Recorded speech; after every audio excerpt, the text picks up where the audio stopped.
Good afternoon, football fans. Welcome on in to Cottonwood High School in Salt Lake City, Utah, where today the Utah Falcons, defending national champions 2 times, take on the Seattle Majestics. Trevor Allen here with you, bringing you all the action this afternoon on a beautiful day in Salt Lake City. Coming in just to kind of set it up here, the Utah Falcons are 1-0 this year during the regular season. They also picked up a win in the preseason.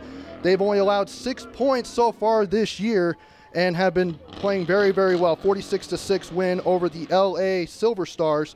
That was during the preseason, and then the LA Bobcats, and they won 48-0 last week. And now they're taking on a Seattle team who is in their first season in the IWFL after spending the previous seasons in the WFA, where they're very, very good. And normally the whole story for the Falcons is all the blowout wins. As I just read off some of the scores to you, that probably won't be the case here today. I would be shocked if that was the case, because all that I've heard since I've come to the stadium is that Seattle is very, very good. Coming off of a 21-0 win over Nevada last week in their debut in the IWFL, as they are back in the league. But for the Falcons, 2-time national champions, and in the last 4 years, folks, I'm going to read this to you, and I'm not kidding, it's not a typo, they are 43-1. 43-1 for the Utah Falcons. And as you can see, some new uniforms. I was told that 30 minutes before kickoff, the Falcons were surprised, the players were, with some blackout jerseys. And as you can tell, they are in the blackout jerseys, and they look very sharp. And then Seattle in the white, as they will start with the ball to start here in the opening kickoff of the game. Glad to have you in. Strap in, and it should be a good one for some football here in Salt Lake. It is April, but football still plays on. And as they break,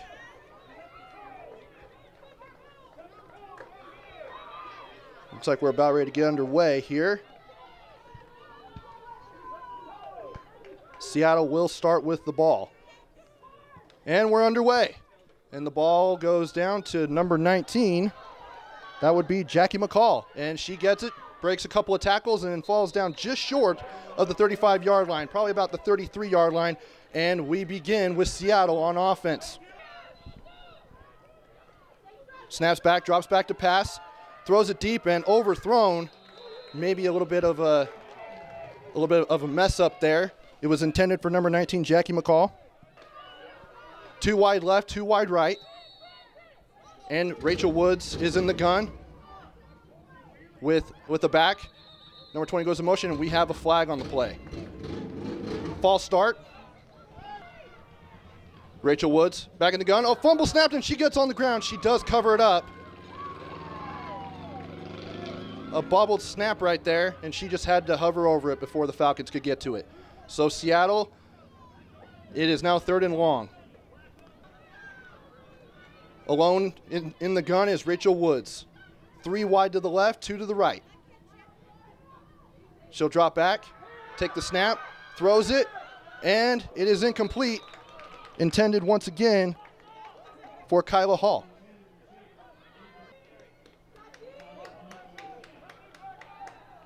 Trying to pick a number here with the angle. And it is up, and not a great kick.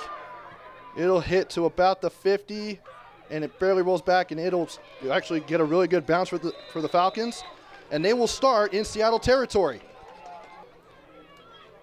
And so here we go. Under center.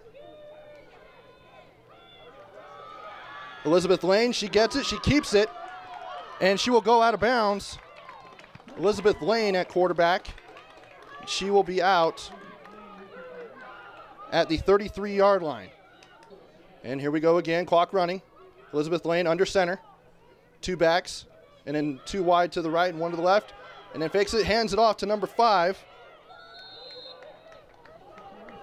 And that is V. Siqueiros.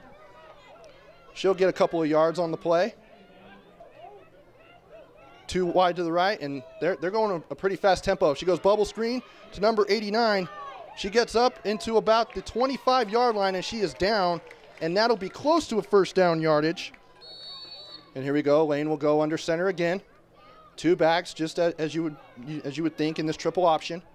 Motions 1 out, fakes the pitch, rolls out to her left, hands it off, and she will be stuffed in the backfield. Tina Tella, excuse me. Correction here up in the booth, and now it's handed off again. And she goes out to about the 10-yard line. What a run on that play. And it'll be a first down. Getting into the red zone, it'll be spotted at the 9. Let's see what the Falcons can do here in the red zone. They're very, very good, as they are 12 of 14 in scoring, and it looks like they're going to call a timeout, at least from what I heard. And they're not. Elizabeth Lane, she'll drop under center and hand it off. And it goes into the end zone. Touchdown! Touchdown! Tina Tella with the touchdown. And that is 6 for the Falcons on their first drive of the game. With 7:52 to go here in the first quarter. And a PAT pending here. Goes up, end over end, and it is good. So 7-0 on the first drive for the Falcons with 7:52 to go here in the first quarter. But man, those are some nice uniforms. Maybe they should do blackout more often. But it's also 2 top teams in this league. And Jackie McCall runs to go get it. She did touch it. It looked like it. She picks it up at about the 6, and she runs with it. She rolls to her right, and then she breaks a couple of tackles, and she's down at about the 24-yard line.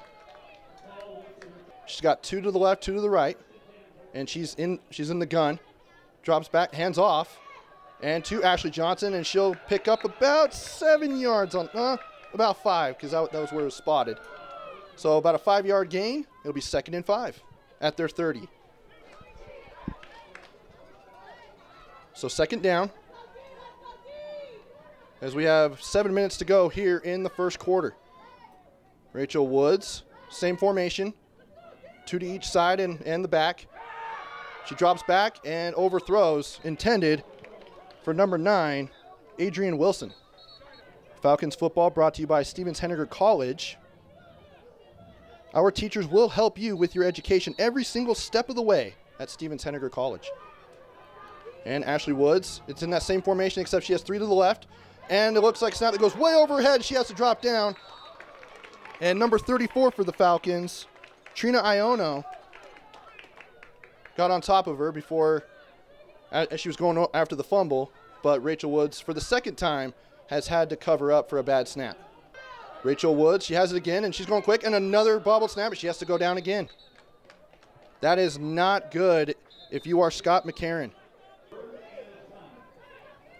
So she's alone in the gun, and that is Rachel Woods. Let's see what happens here.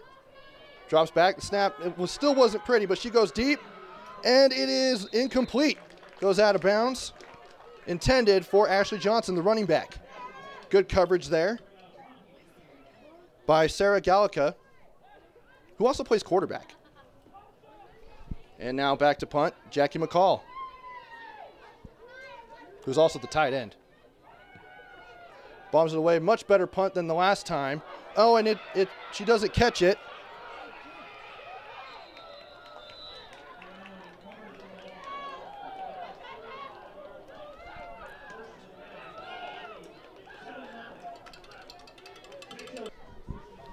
So 1st and 10, in that triple option setup, hands it off, and stuffed right at the line of scrimmage. Seattle on that, number 97, Heidi Corey. Here we go, goes in motion. Oh, yeah, she goes in motion. I believe that's Andrea Chiltron. Hands it off is Elizabeth Lane. She hands it off to Keisha Cox, and she gets out of bounds. What a run right there. Made up all those yardage from that bobbled punt. Or excuse me, Veronica Siqueiros. On the great block right there. Great move right there for Veronica as Keisha Cox gets in. A big gain right there. 1st and 10, here we go. In motion is Veronica, but Elizabeth Lane keeps it, gets up to about the 30-yard line, stiffs another, breaks another tackle, and she gets down at about the 26-yard line in Seattle territory. Great run there by the quarterback, Elizabeth Lane. Elizabeth Lane, she gets it. Rolls out to the right. She's going to hold on to it again. She gets to the 15-yard line, and she's down. Elizabeth Lane hands off again. And that is to number 44.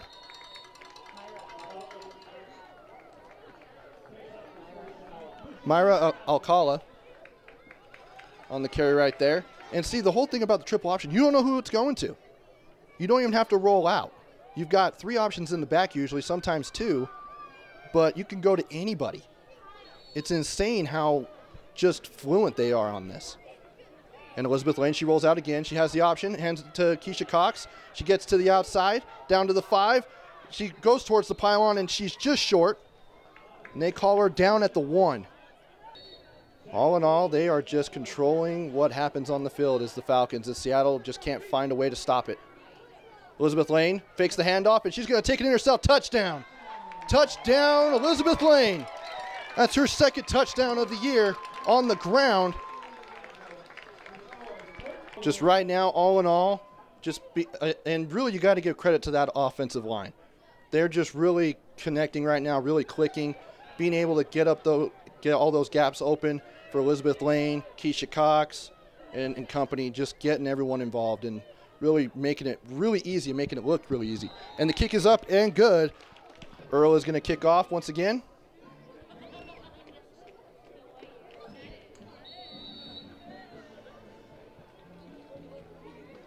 Or it could be Memory Ware.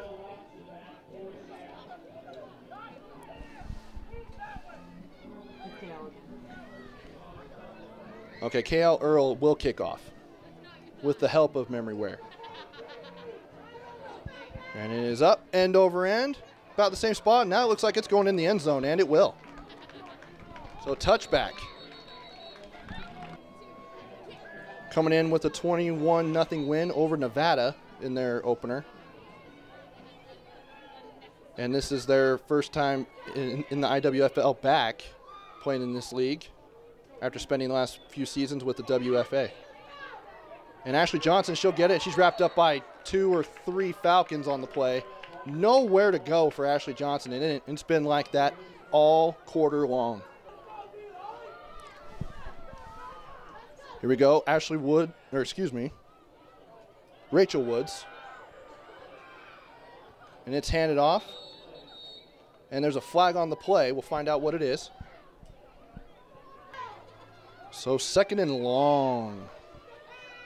Rachel Woods drops back to pass, throws it, and it is batted away. It was intended for number 10, Julia McComas, and Tasha Iono deflected the pass. So 3rd down, and a lot. At their 9-yard line. Need to get to the 30. High snap, Rachel Woods throws it deep, and it was caught, but then it goes incomplete. Kyla Hall on that, and Minix was right there with her to bobble it loose. With 2:48 to go here in the first quarter. Seattle will have it 1st and 10 at their 24-yard line. Rachel Woods drops back. She's got 3 wide to the left, throws it, and it's caught. Jackie McCall has it at the 40, and she'll drop down to about, they're calling her down at the 42-yard line. 1st and 10. Rachel Woods again with a back. 3 to the left, 1 to the right. And hands it off. Kiki Williams has it, and not really going anywhere. Rachel Woods has it, she's in the gun. And she'll pitch it to Kiki Williams. She'll get up to about a couple yards of flag on the play, and is taken down by 2 Falcons. Rachel Woods in the back again, in the gun. Kiki Williams behind her. And she will hand off to Kiki Williams and goes nowhere. So Trina Iona was the other one on that play, and it's now 3rd and very, very long. They need to get into Utah territory at the 48-yard line. Rachel Woods, another bobble snap, and she just has to recover again. Now 20 seconds left on the clock. It is a running clock. And Jackie McCall punts it away. Up, it's high, end over end, but not far. And it drops down. And it'll roll to about 27-yard line. 28-yard line, maybe. And that will do it. The end of the first quarter. The Utah Falcons 14. And the Seattle Majestics 0. We'll take a timeout. Back after this.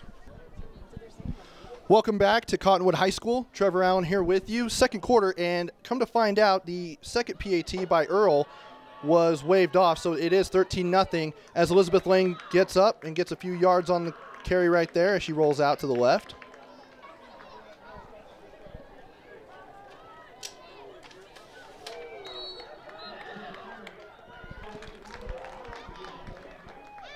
Elizabeth Lane drops back, throws a little bubble screen to Tina Tella, and she has nowhere to go as she is stuffed.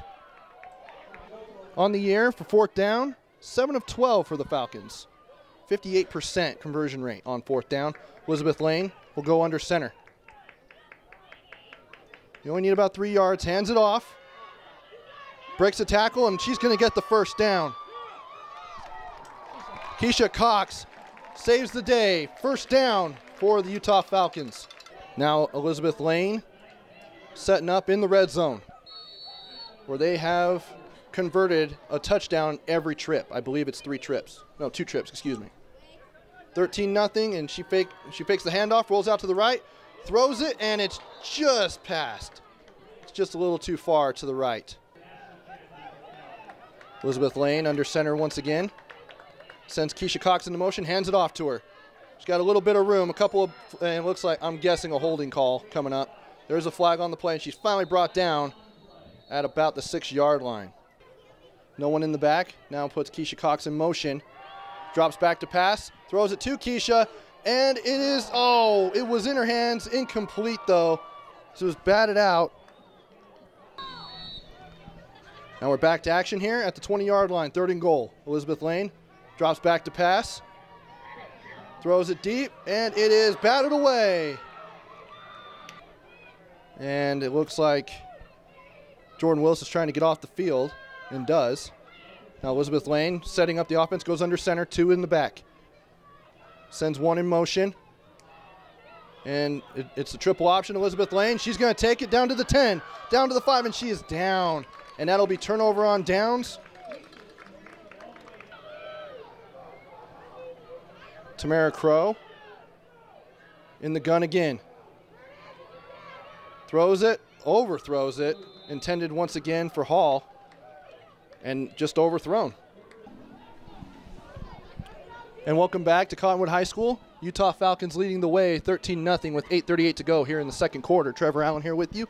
Big shout out to Kevin Marandino, the man who makes it all happen here with MZI Media, our video producer here today.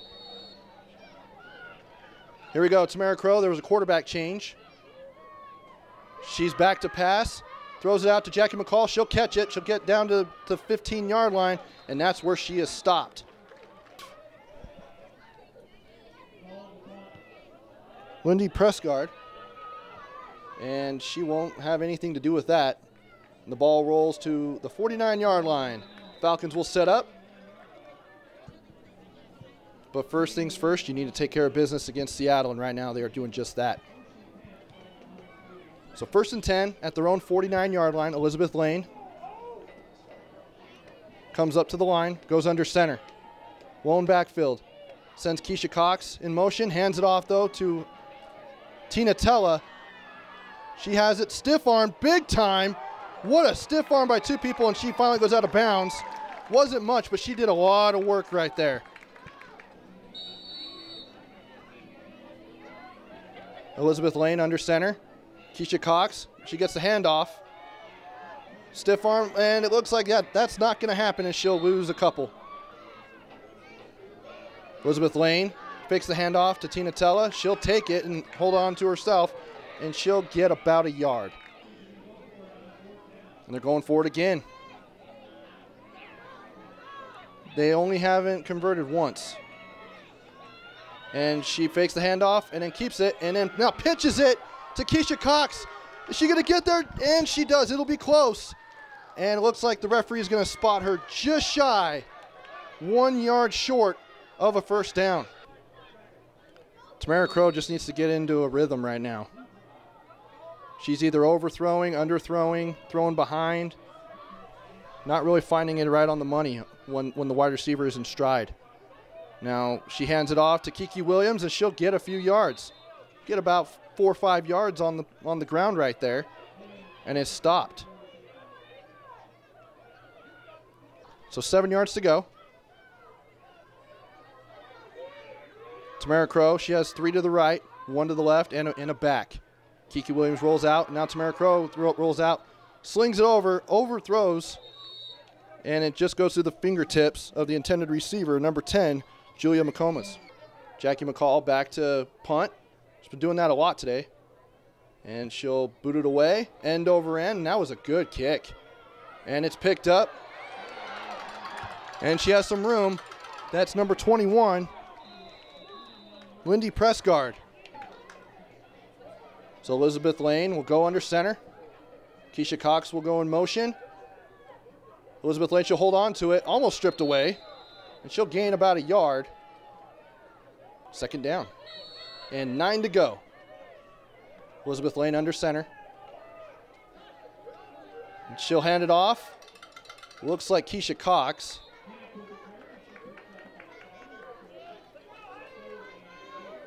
Nope, it was not. Number 19, Michaela Minix. She'll get a few yards there. 7-yard gain right there. And now it brings up 3rd and 2. Elizabeth Lane sends Prescott in motion. Now pitches it to her, and she has it. She's got the first down. She gets to the 40 and is tackled by number 48, Vanessa Caskey, and move those chains. It's a first down for the Falcons. Falcons lead at 13-0 with 3:29 to go in the first half. And what we have right now is 1st and 10 for the Falcons. Elizabeth Lane under center as they are in Seattle territory. Fakes the handoff, drops, and throws it deep, and it's caught by number 26, Lexi Floor. She picks it up, and she is down. How about that? Great throw by Elizabeth Lane. Goes in motion, Lindy Prescott. Excuse me, Tasha Iono. See, it's the hair in the back, and also the numbers are blending in, but I'm not hating on the jerseys. They're very, very nice. But for a play-by-play man, that's very difficult to see at times. Either way, we play on, as it's now 2nd down and short. Need about a yard. Elizabeth Lane, she'll take it. She gets the first down, maybe a touchdown, and she gets down to about the 3-yard line. Every time that they've gotten it, goes into the end zone. At least when they're in the red zone. Playing very, very well. Excuse me, there was one drive where they turned it over on downs. So one drive that didn't go well. Elizabeth Lane, she's going to hold on to it, and she'll pitch it. Tasha Iono, and it's in. Touchdown. Touchdown, Falcons. Breaks the skid and gets 6. Tasha Iono. That's her 3rd of the season. And make it 19-0 Falcons. And Kale Earl will attempt the PAT. Her second one was called off. See what happens here.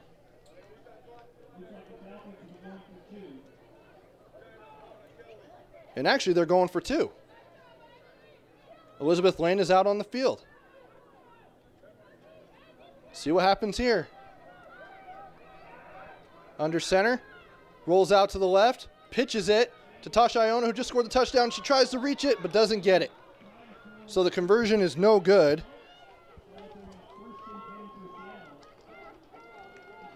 They were 3 and 9 on 2-point conversions coming into the game. So now 3 of 10, 30% conversion rate. So the score stands 19-0 for the Falcons. 2:28 to go here in the first half. And Jordan Profit over on Seattle's side, who's their defensive coordinator, is trying to figure out how to stop that triple option.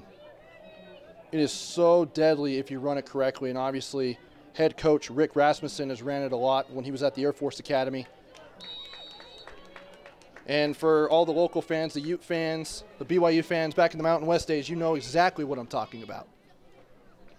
Very difficult to stop if you run it well. And that's exactly what they're doing. Elizabeth Lane has done a phenomenal job running that triple option.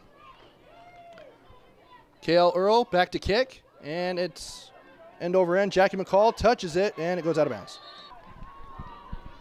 Quite a performance right there. But if you look at their record in their games, it's kind of the norm. Tamara Crow, she drops back.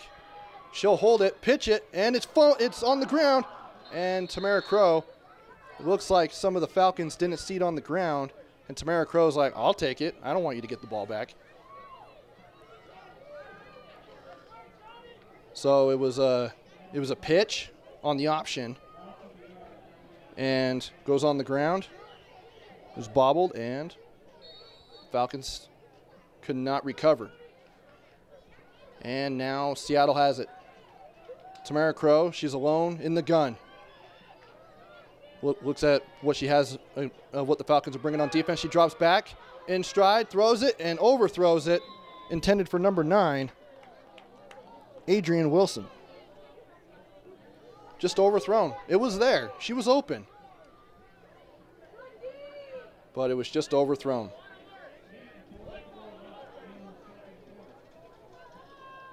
For those of you who are just joining us, Tamara Crow has taken over the last 3 drives. This is her 3rd drive for Rachel Woods. I'm not sure if it was an injury or if she just took over because it wasn't producing anything, and Tamara Crow has been struggling as well. She hands it off to Kiki Williams. As we are at 1:35 to go here in the second quarter. We thank all of our sponsors here at the Utah Falcons. So here we go. Seattle Majestics have it. And it's 4th down. Jackie McCall punts it away again. Elizabeth Lane comes out. Great performance. She has a rushing touchdown, so, as well as Tina Tella. And she throws it incomplete. The other person who had the touchdown was Tasha Iona. And Elizabeth has it, drops back, throws it. A little short pass to Keisha Cox, and she goes out of bounds. A little short gain there. Brings up 3rd down, and a gain of about 3. 5 yards to go for the Falcons on 3rd down. Coming into the game, they were 7 of 19 on 3rd down. They were better on 4th down.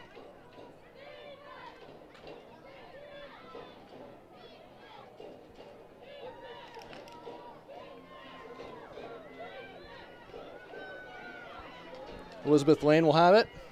Under center. She's got 3 in the backfield. She drops back. And it's bad. Ooh, almost intercepted. It was intended to number 10, Sarah Gallica, and number 87 for Seattle, Christina Bell Robinson with the PBU. Almost intercepted. Elizabeth Lane, she needs to be careful. Keisha Cox in motion and hands it off to her. She gets out to the edge, to the 40, down to the 45, to the 50, and out of bounds. Elizabeth Lane, she'll go under center again, 2 in the back, and now she'll drop back to pass. Throws it, tipped, And incomplete, intended for number 5, Veronica Siqueiros.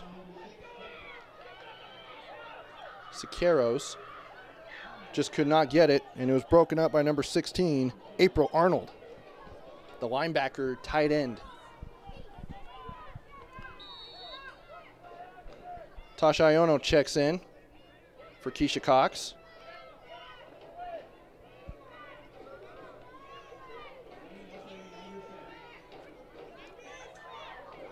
And she sends Iono into motion, and it's caught. What a throw to Lexi Floor. That's her second catch of the day. And that'll move the sticks as well. A big gain there. And that brings the Falcons to 1st and 10 at the 28-yard line. And now caught again. This one by Veronica Siqueiros. And she just got hit. And she held her own as she met up with, oh, it looks like we have a Seattle player down. That was a hard hit. That was a very hard hit. And they now stop the clock at 31 seconds to go. We play on, 2nd down with 34 seconds to go. Elizabeth Lane goes under center. She's got 3 in the back, sends 1 in motion. And she'll throw a fade, and it's caught! Touchdown! What a throw! Elizabeth Lane. What a throw.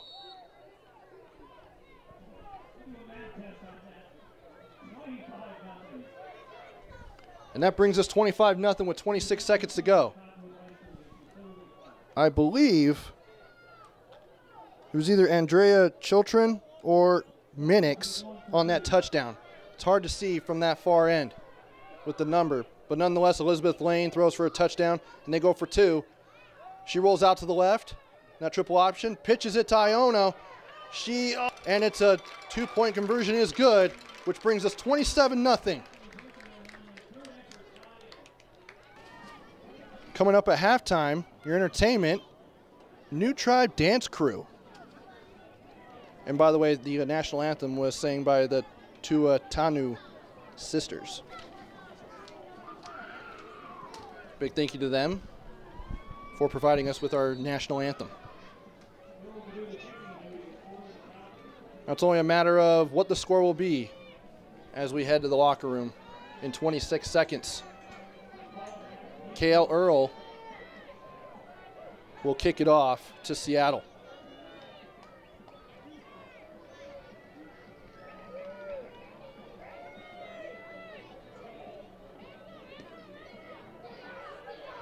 And it's caught by number 87, Christina Bell Robinson. She gets to the 40, and she'll get out to about the 42-yard line.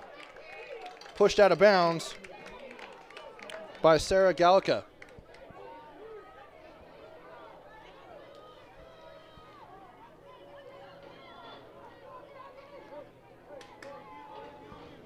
So we'll see what the Seattle Majestics do. If they're going to run anything or if they're just going to knee it down. Tamara Crow, she gets the call from her head coach and offensive coordinator, Scott McCarron. See how they line up.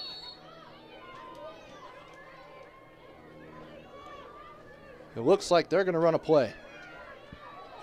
20 seconds to go. Tamara Crow, blown in the backfield, in the gun. Drops back to pass.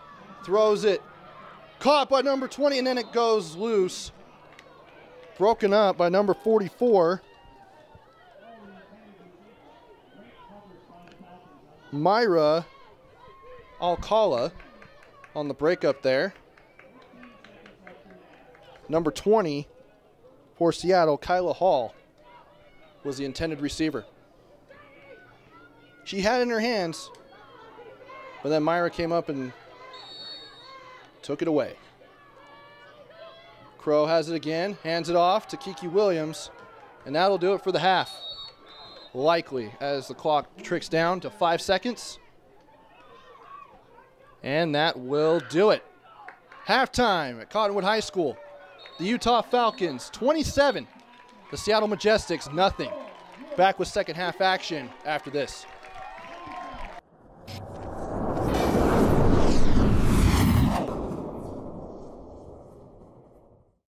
At a big college, the U in education is not about you. At a big college, you're more of a number than a name. At Stevens Henniger College, the U in education is all about YOU. We focus on your success, your future, and your career.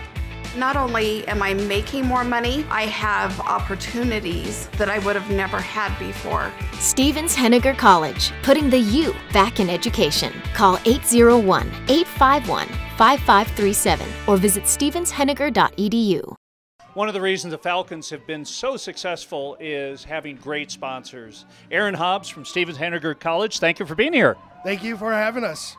Well, you guys do some amazing things for your students. Let's talk about, and I've just gotten to learn about Stevens Henniger College while being involved with the Falcons, but you go the extra mile to make your students successful. Let's talk about a couple of the things that you guys do. What would you say is the best thing you can do for your college students? Because I really like the part where you help them get a job. Let's talk about that. Sure. So our school prides itself on its ability to get our students, whether it's an associate's degree or a bachelor's degree, much quicker than a normal or traditional college. You can get a bachelor's degree in 3 years in computer. Wait. It took me 8. So let's see, I was a math major. 8 minus, that's quick. That's very quick. We get you out there working while others are still learning. Well, and also when it comes to like tutoring, you do some extra things there. I like that. And I noticed that you don't just do it during business hours. You can really help those kids all the time. We do. We have our instructors will have set hours where the students are available to meet with them, but we have online tutoring, we have free tutoring on our campuses. We do things where we engage the public as well. So we're not just focused purely on our students. If you don't know anything about computers or you want to learn about it, we have little local times that we do things.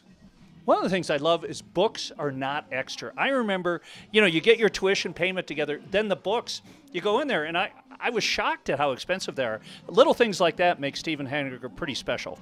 I would agree with that. Not only are the books for free, but after your first module with us, which is 4 weeks in length, a class that's only 4 weeks long, we're going to give you a computer to use while you're there. When you graduate, that computer is yours. What's the oldest student you've ever had there? We actually just graduated somebody in their 70s. Wow. So if I went on campus, would I stick out a little bit? Would I be the old guy there? You might have a few people asking you where some rooms are. Tell me the areas that are really popular with young students these days. Well, with our population here in Utah, we know we are a tech hub. So our computer programs in networking and software development are growing phenomenal rates, while we do have business, medical, healthcare, web design, a whole plethora of occupational type degrees that are going to get the students out there working, making money, and becoming the best that they were designed to be. So I have relatives who teach at liberal arts colleges back east that they say we don't teach you a profession, we teach you to think. At Stevens Henniger, they teach you a profession to get you a job. That is a definite true statement. You're not coming to our school to take classes on yoga or basket weaving. You're taking computer classes. You're taking business classes. If you're in the respiratory therapy program, you're taking classes that are designed to get you out there into the clinics and focused on people. Utah is such a great job market, but the reason we're so strong are colleges like Stevens Henniger.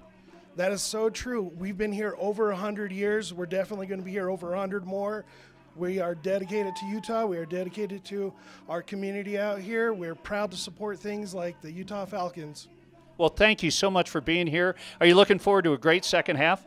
Oh, it's going to be amazing. And by the way, for people watching, what's the best way to get a hold of Stevens Henniger College and find out about being admitted and getting on your first step of a great life? I'm going to have you call our local campus at 801-281-7620. Thank you so much for being here. Enjoyed it. That was fun. Something looks wrong here. What's missing? The U. Not just the letter, but the person U. Unlike most colleges, at Stevens Henniger College, we're totally focused on YOU. Your future, your success, your career. I would have never been able to get my job without Stevens Henniger. Not only the education that I gained, but the support I got from the teachers and the staff encouraging me. Stevens Henniger College, putting the U back in education. Call 801-851-5537 or visit stevenshenniger.edu.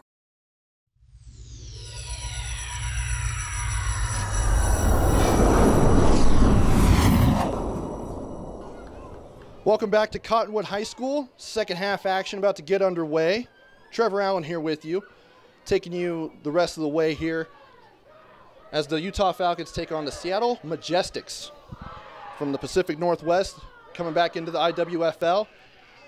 And right now it's a 27-0 game for the Falcons, as you're just seeing a lot of great play on offense for the Falcons. They've only had a couple of stalls where they turned it over on downs, but Seattle just can't get into a rhythm. And when they do, a costly penalty comes up where it's a holding call or just something that is not only, it's not like one of those little 5-yard penalties. It takes them back 10 to 15 yards. And just Seattle just can't get a rhythm. They've already changed quarterbacks. They went from Rachel Woods to Tamara Crow, and just haven't been able to find anything though. But you got to credit the Falcons defense. They're just really sound on all three phases in this game, and they've just been able to get things rolling. And it all starts with Elizabeth Lane, who for quite a few years was the backup quarterback, and now she's getting her chance to shine, and she's doing just that, as she has rushed for a touchdown and also threw a touchdown pass. Tina Tella has one on the ground. Lexi Floor was the one who caught it, which, by the way, in the first half, she caught that last touchdown. I couldn't see her number because she was on the far end, and these jerseys are blending a little bit. And, I mean, they're really good right here up front from our camera view, but we're good. And we're just about to get things underway here in the second half. Seattle's going to kick off. Number 1, Sydney Holt is going to kick it away. But right now, just playing great football for the Falcons. If you are Rick Rasmussen, the only thing you're really telling your team in the locker room, I would say, is just keep being sound on offense. Because we all know in that triple option, you have to run it really well, and you can't have a lot of, you got to know where that ball is going when you hand it off. It can't be one of those fake handoffs kind of things and then just hope that it works and that someone doesn't fumble it. You got to make sure that it gets into their hands. And right now, the coaching staff has done a great job setting up this team to play very well. And they're going to get the ball to start as Tasha Iono is back to receive, and Michaela Minix. And like I said earlier, Sydney Holt will kick it off, and second half is underway. Minix has it. She's at the 35, uses a lead block at the 40, and then she gets to about the 47, and actually that was not Minix. I apologize to Sarah Gallica, who's also the backup quarterback. She plays wide receiver and many other positions for this Falcons team, as do a lot of the players.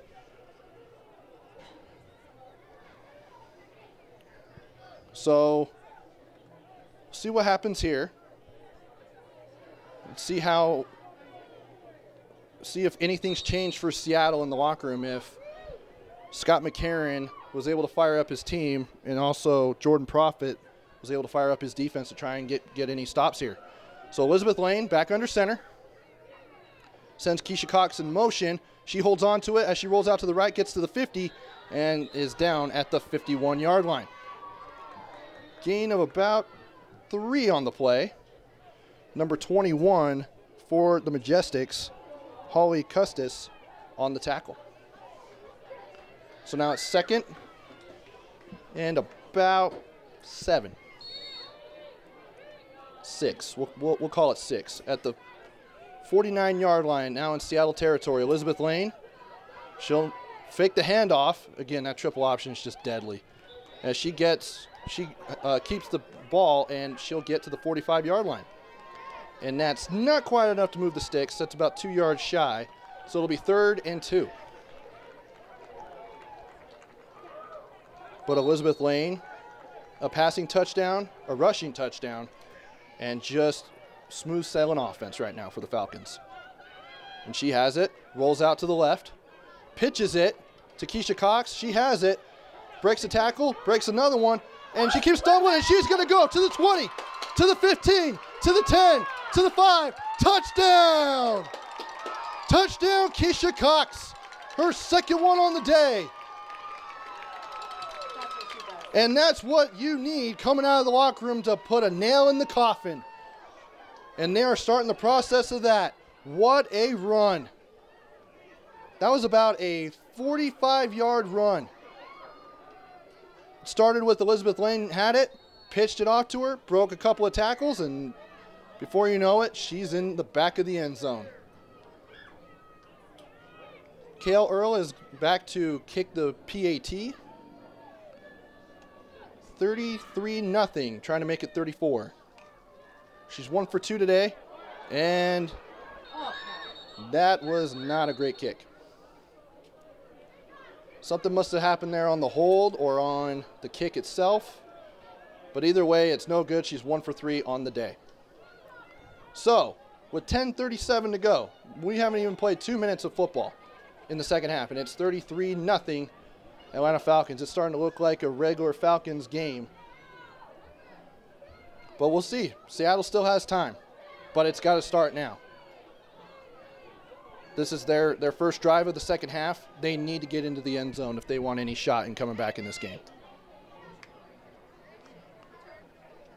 So we'll see what happens with the quarterback spot.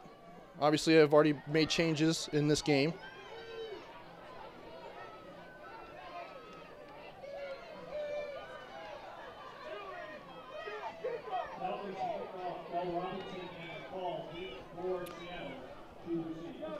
Stephen Henniger College, make sure you check them out because their teachers will help you with your education every single step of the way.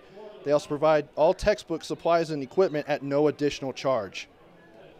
Free tutoring, and they also know that, and they'll help their students overcome their struggles to be successful. That's what you need, and that's what you get at Stevens Henniger.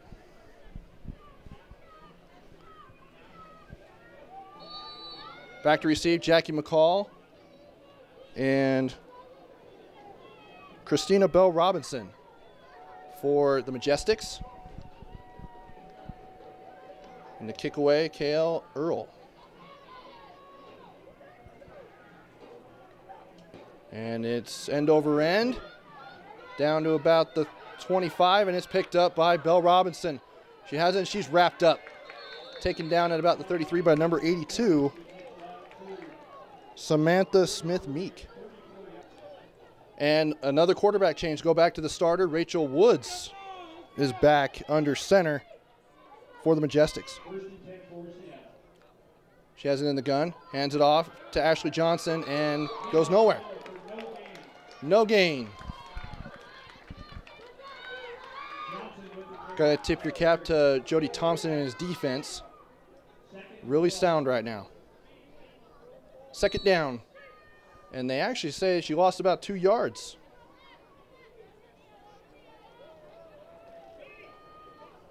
Ashley Johnson in the backfield with Woods, and she has it, pitches it to Johnson. She has it and is taken down. She gets past the 30 and is tackled by a trio of Falcons that include Jordan Willis, Sarah Gallica, and Lindy Prescott.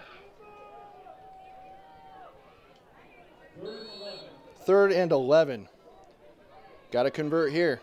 Haven't been very good on 3rd down today.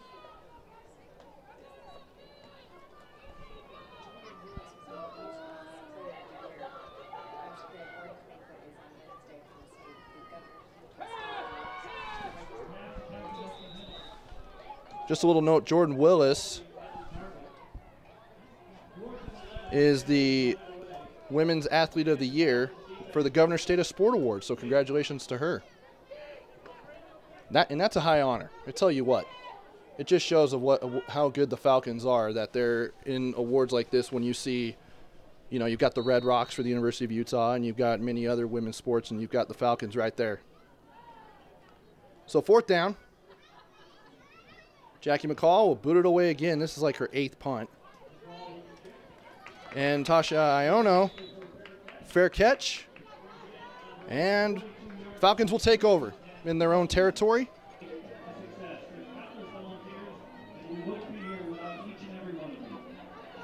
And it looks like we have a quarterback change.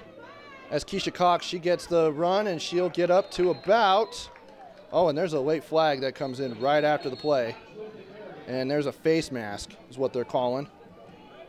Yep, personal foul, face mask, but Keisha Cox got all the way to Seattle territory, and you can just pile that on. And the sticks move all the way to the 32-yard line. That was a costly penalty. Louise Bean hands it off and is stuck right in her tracks. That was to number 44, Myra Alcala. Louise Bean now getting some calls from the coaches as Elizabeth Lane is standing on the sideline. Bean in the game under center, has 3 backs spread out across the offensive line. She'll drop back, throw it to number 5, and that's Veronica Siqueiros.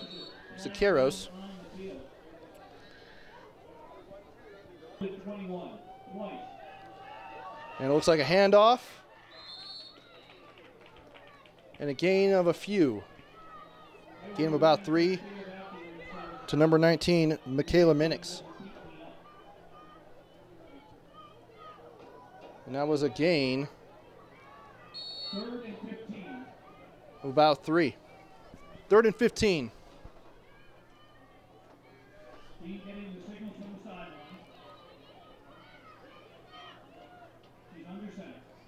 Now Bean goes under center. She'll throw a fade, and it is caught, but did she stay in bounds? They call it incomplete. That was a nice catch, though. Tell you what. By Lexi Floor, she already has a touchdown on the day, playing very well, but she was out of bounds. So it's 4th down. Falcons are going to go for it.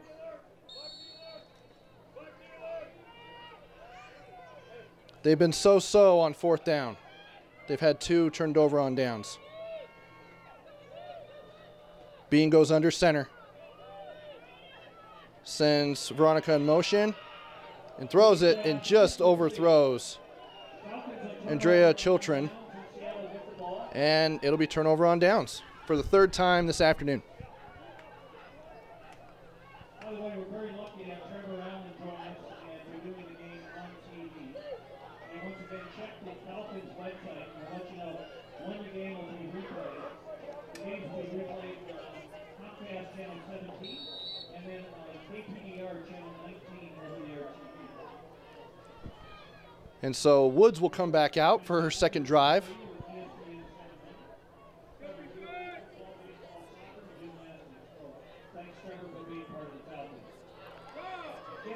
Woods will hand off to Ashley Johnson. And there was a loss on the play, probably about 2 yards.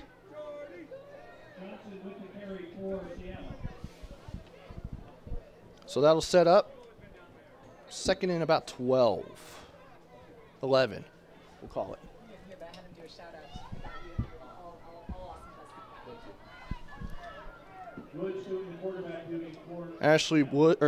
Rachel Woods. There's Rachel Woods and Ashley Johnson. That's why I'm mixing them up. I might as well make them into one. But Woods holds on to it and gains a few yards. Some positive play right there. Gain of about 4 for Woods.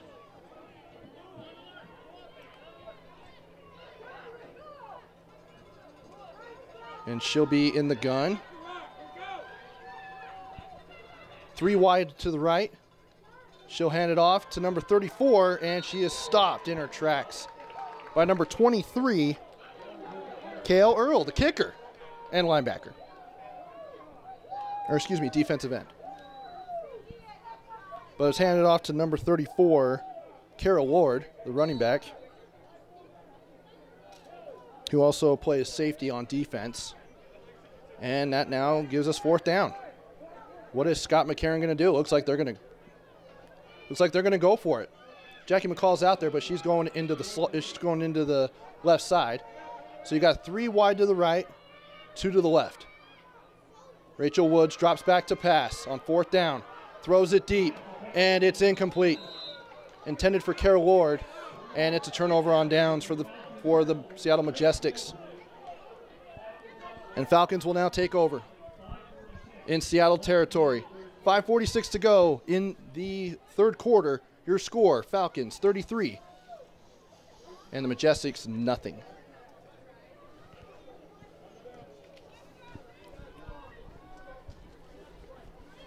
Every game, make sure you stop by after to Famous Dave's. They are seriously 1 mile directly south on 1300 East in Fort Union, right here at Cottonwood High School. They're not that far away. Your Utah Falcons 5th quarter sponsor. Make sure you stop by. They've won over 700 awards, just so you know. So they know what they're doing. And Sarah Gallica is now in under center, and she hands it off. So another quarterback change.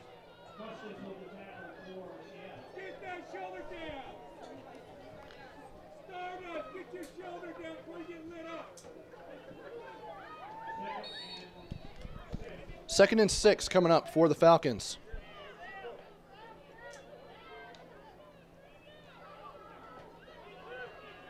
Gallica, she's going to keep it. And then she's brought down by number 21, Holly Custis. But it was a gain of about 4 or 5 yards. But it'll be 3rd and about 4 for the Falcons. 3rd and 3 to be exact.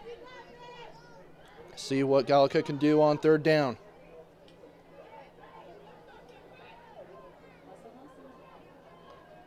And it looks like they're waiting for a player to get off the field. Mary Ephraim.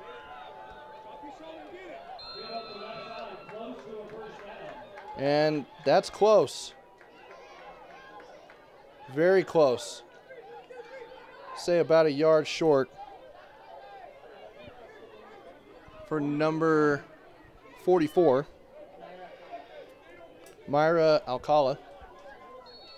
And it looks like it's 4th and 1. And as you can tell, they're going for it. Gallica under center. Sends it back in motion.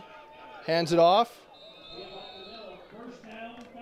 And it looks like it was Tina Tella picks up the first down. Brought down by Holly Custis. 3:59 to go in the third quarter. Still 33-0 Falcons. Gallica under center.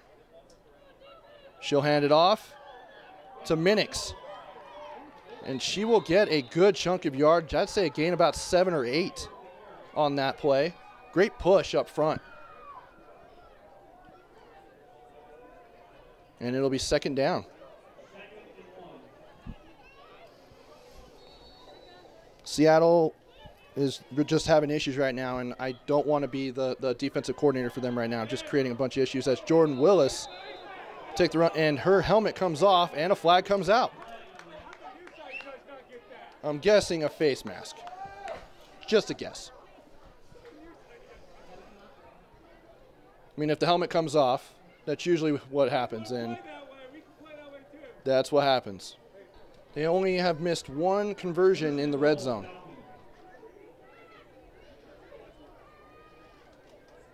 Gallica under center.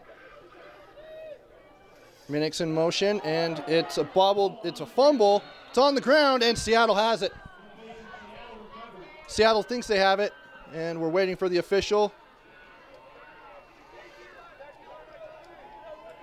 Yep, Seattle has it. You've got 15 minutes in total game time left. And now Tamara Crow comes in at quarterback. She hands it off. And there's another flag on the play. This one goes to Carol Ward, who gains about 2 yards. And there's a penalty, offsides, on the Falcons. Tamara Crow in the gun. Hands it off to Ward. And picks up about 3 yards after all the pushing and was all done. So now it's 2nd down. And Seattle needs about 3 yards.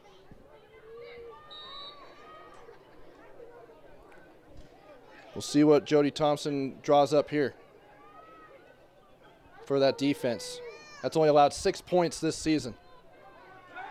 Crow drops back, and it's caught and is brought down, and it looks like a first down coming the way for Seattle. Ashley McCray with her first catch of the day and move the sticks. I think that's like only their third first down. I'm not trying to, you know, bash Seattle or anything, but I think that's only their third first down.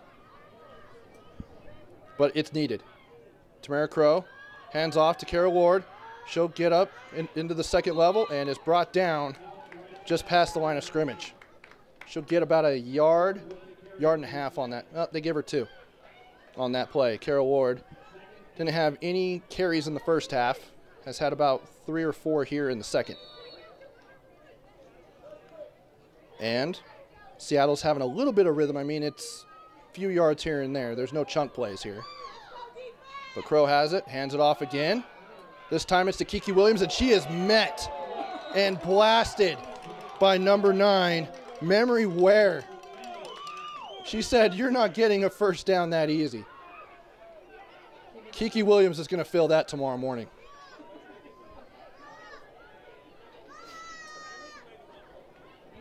I got to say, I don't want to play in this league. I could not. These women are good. Especially the Falcons. I mean, they've won the last 2 championships for a reason.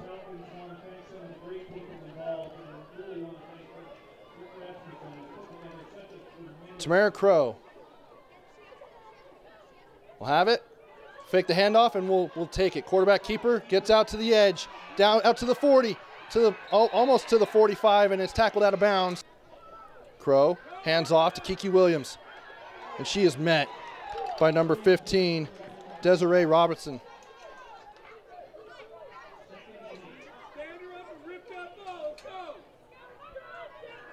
And so it'll be a gain of about 2 for the Majestics. And we are ticking to the end of the third quarter. 5 seconds on the clock. We'll see if they can get a play off. 2 seconds. 1, and it looks like she's not going to be able to get it off. And that's the end of the third quarter. I'm sure that the Falcons are glad that the quarter ended. Give them some time to chat it up and get some water. At the end of 3, Utah Falcons 33 and the Seattle Majestics 0. We're back with the fourth quarter after this. And welcome back. Start of the fourth quarter here. Seattle will have it. Tamara Crow will hand it off to Kiki Williams. She's going backwards a little bit, trying to get around the edge, and she is stuffed by number 35, Danielle Music.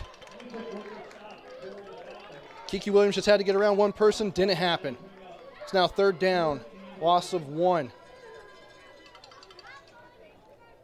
This is a big third down for Seattle. And I think at this point, you're not looking at a comeback. You're looking at getting points on the board. And that's the only thing I'm thinking about if I'm Scott McCarron. Tamara Crow, back to pass. Throws it. Jackie McCall has it, and it is incomplete. Overthrow on the play right there. Sarah Gallica, who's just playing quarterback on the last drive. Also saw Bean in there for a drive. Just doing a little cameo appearance, from what I've been told. Which is good, because she's led them to a national championship, to 2. So a legend in these parts of Utah. And was the 2017 MVP. Tamara Crow overthrows, either intended for number 9 or number 89. Number 9, Adrian Wilson, and 89, Binu Matthew. Imagine? Oh, jeez. And it looks like Tasha Iono is pushed out of bounds by Njunye Jones-Lee. Gain of a couple. Out at the 42-yard line.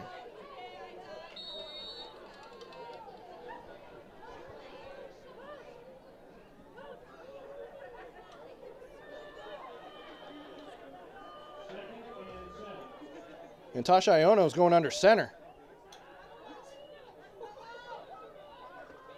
And she rolls out and keeps it, and she gets about 5 yards, 6 yards on the play. That was a good keeper right there. She had the option of going to Brenna Davis, chose not to and kept it for a gain of about 6. So now it brings up 3rd and 2. Ball on the 36-yard line in Seattle territory.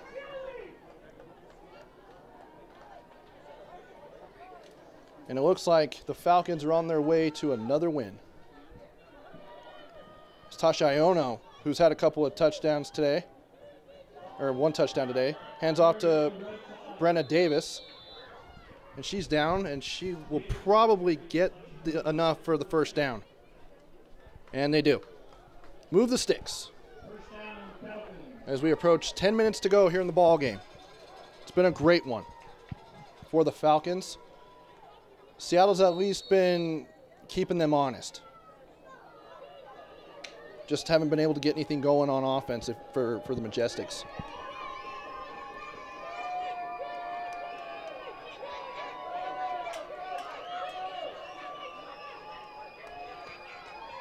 Iono under center.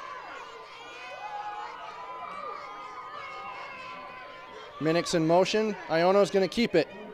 She's going to get past the 30 and is down at about the 33-yard line. Excuse me, a 27-yard line. Going the other way now.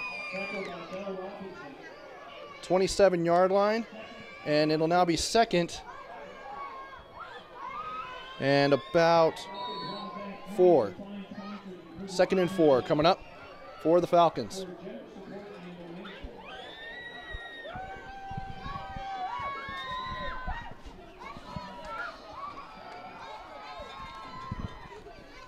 Iono hands it off to Alcala, and the ball's on the ground. Who has it? It's a fumble, and it looks like it's staying with the Falcons. Close one there. They've already lost a fumble in this game.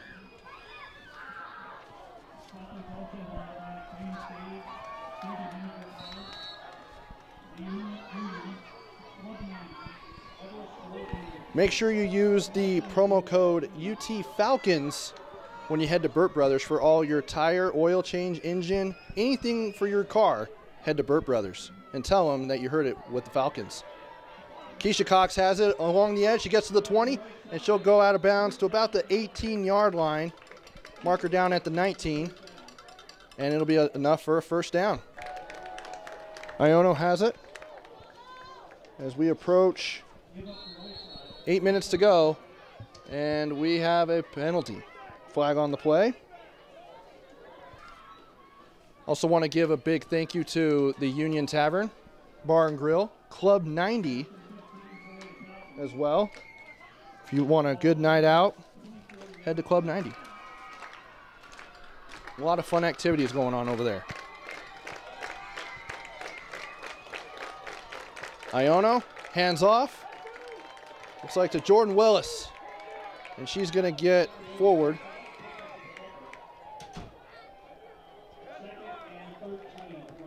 So now it's 2nd and 14. She gains a couple.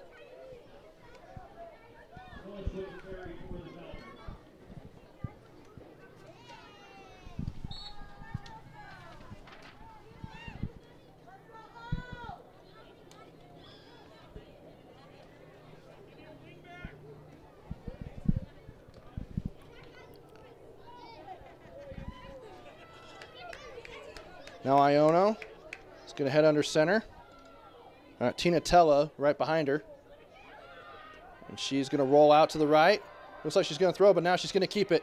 She's going to get to the 20, down to the 23-yard line. That's where they're going to mark her out of bounds. So a gain of about 4. Utah Falcons brought to you by Mission Belts. The no-holes belt you love is now offered for women. Use promo code FalconsZ10 for Falcons fans to get discounts on their beautiful belt collections.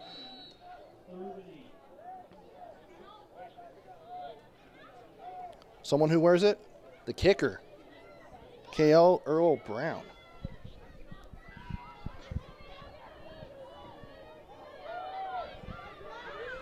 Iono, hands off, and she's got some free reign right there.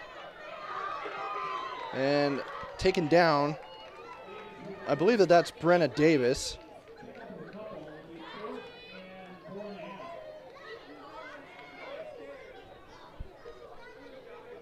As the clock keeps ticking. Well, I actually stopped because she went out of bounds, but 6:27 to go here in the fourth quarter. Blackley and Wingad, attorneys specializing in criminal defense and family law, fighting for you in criminal and family court. Call 801-948-8044 or blackleywingad.com.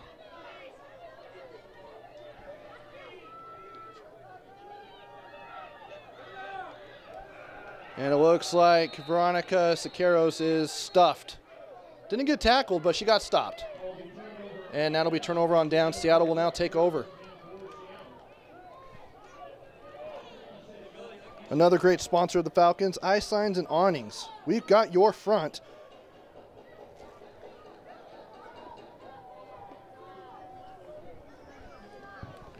And also to our great volunteers here at the Falcons as well.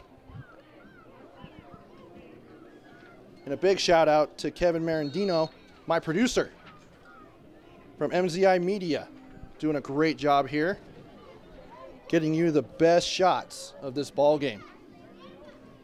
And to Trip Mitchell, who you hear probably piping in through my mic, he's the PA announcer, doing a great job entertaining these great fans who have come out to support the Falcons. As now the Majestics come out. Tamara Crow had a pretty good drive last drive. She comes out again. She'll now hand it off to Carol Ward. And she gets up. And she gets about 10 yards. No, I would say about 9. She's knocking on the door of a first down. Gain of 9 for Carol Ward.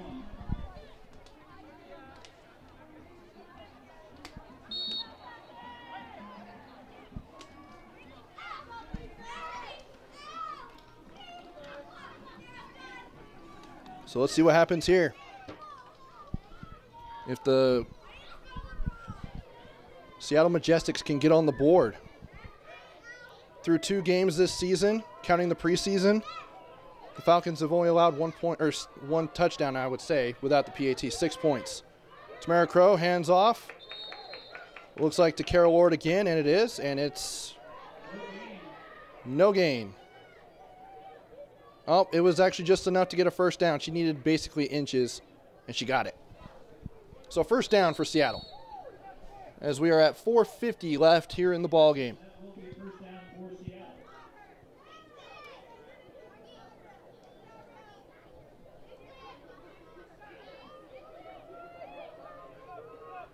Tamara Crow. She'll roll out. Oh, she could be getting sacked, and she's dropped. She is sacked for a loss. Number 42, Maggie McGrath on the sack. Right now, it just looks like a great day for football. Families are coming out, just having a great time watching the Falcons dominate yet another game. You just got to wonder what you can do to keep your team motivated when you have blowouts like these.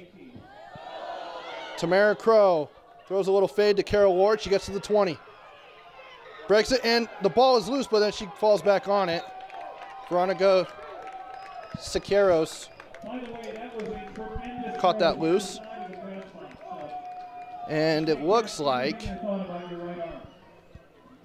they get back to about the line of scrimmage. They're about a yard short. They're at the 25-yard line, and it's 3rd and 11.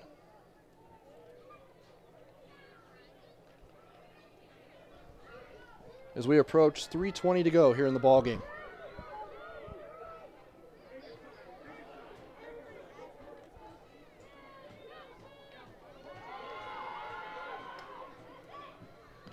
And Tamara Crow throws it and does not connect with Maya Burr on that play overthrow. And that leads to 4th down. You really got nothing to lose. You might as well go for it, but we'll see what Scott McCarron does here. But now that you're 3 games in, the Falcons will probably have a better feel of what they have coming up in their next game. May 19th. No, that's away. Yeah. As they get ready for their next road game against the Eugene Ladyhawks. But their next home game is May 19th against the San Diego Surge, who just came over from the WFA. And it was touched, and now it's picked up. A bobbled punt. Sarah Gallica couldn't get a handle on it, and Seattle picks it up, and now the trainers have got to come back out. We are back to play now after the Seattle player was attended to. Tamara Crow fakes the handoff and keeps it. Tries to go around the edge, and she is stuck.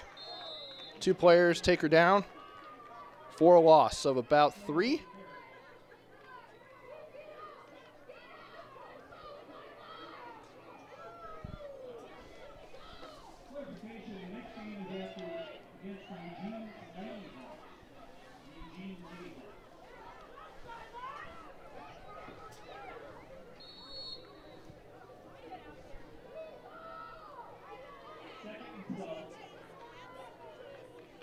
Second and 12 coming up.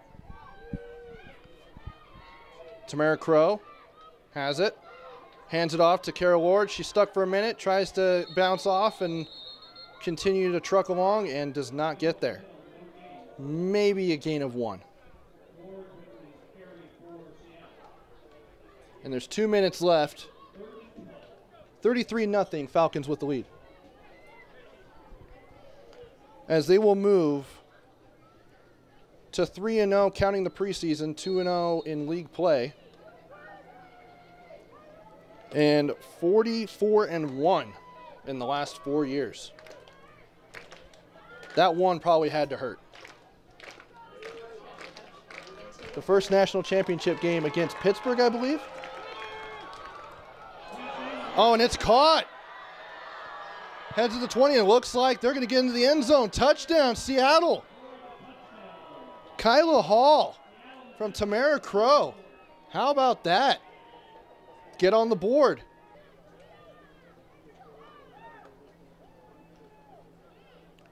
Snap is down, the hold, and it is up, and it is good. So with 1:26 to go, the Utah Falcons lead the Seattle Majestics 33-7. Falcons 33, Majestics 7.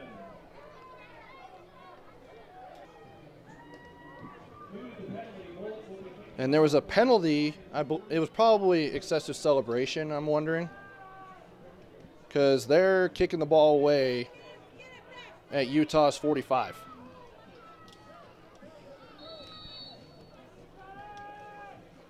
And it's away by Sydney Holt, and it is caught. And Chiltrin, she gets down to about the 26-yard line.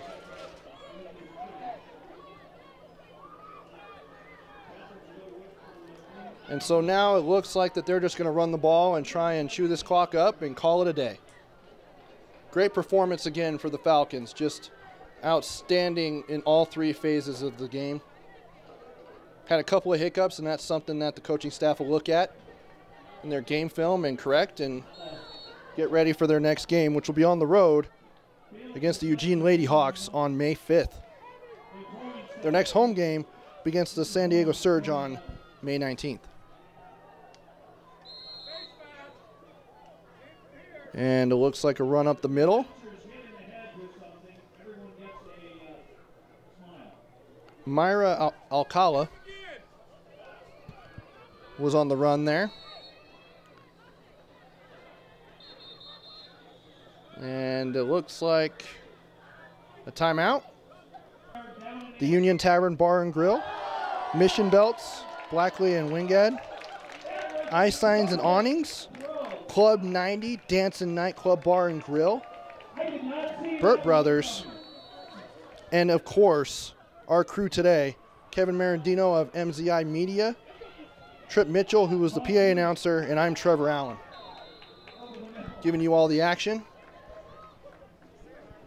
I've been around football for a lot of years. That's the best mascot role I've And now the clock is ticking down. 47 seconds is now it's stopped because of a timeout. And a keeper. And now it's pitched to Keisha Cox. She goes in and out and down into Seattle territory.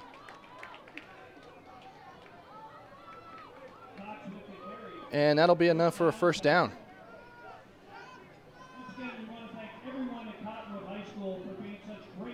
Number 13 in the game, Luis Bean, taking over on this final drive. Another cameo appearance for the 2017 MVP. Hands it off to Iono. She gets up the middle and gets down at about the 32-yard line. 18 seconds to go here. And that'll move the sticks. A big gain there.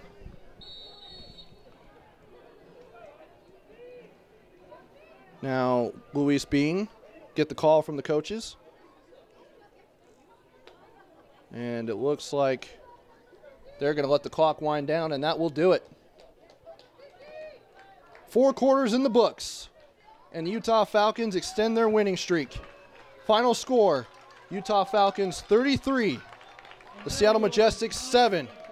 That now moves them to 3-0, 2-0 in league play, and Seattle will move to 1-1 in the IWFL. Up next for the Falcons, they will be taking on the Eugene Lady Hawks on May 5th on the road. Then their next home game will be May 19th against the San Diego Surge. For our crew, Kevin Marandino and MZI Media, I'm Trevor Allen saying so long. Again, your final score, Utah Falcons 33, Seattle Majestics 7. Thank you for tuning in.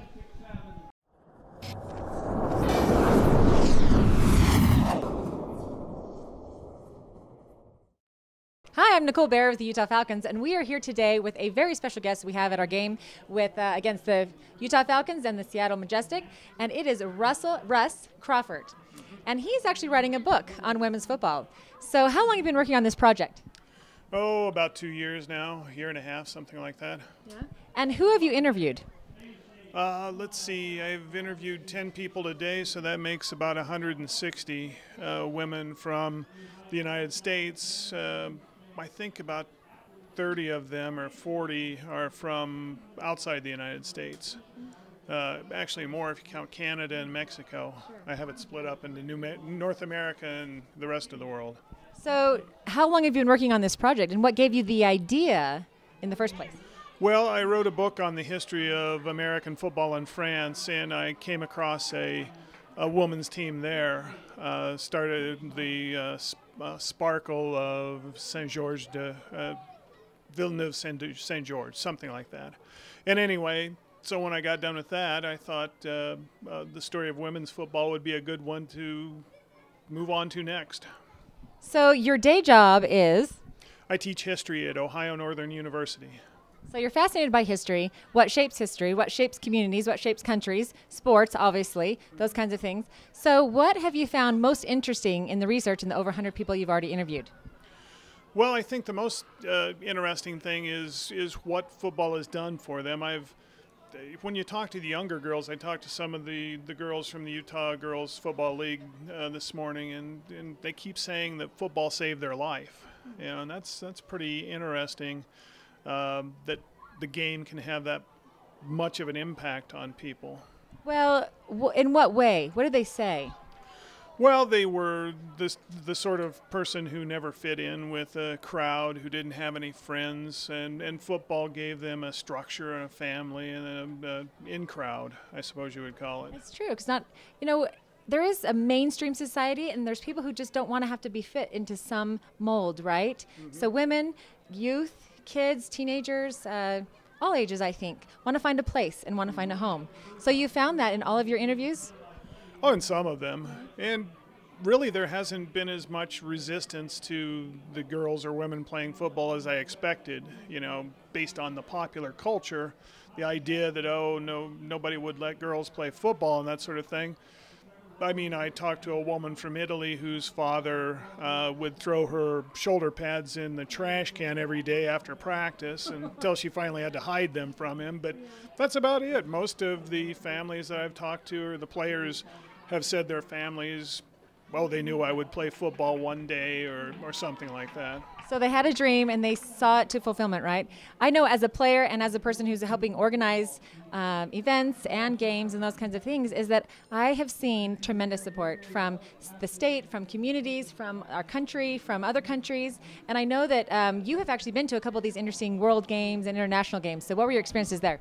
Yeah, I went to the Women's World Championships in Langley, BC, Canada last year, and it was great. It was very interesting to see the level of play of the women from various countries. Mexico was a big surprise no one had ever thought of.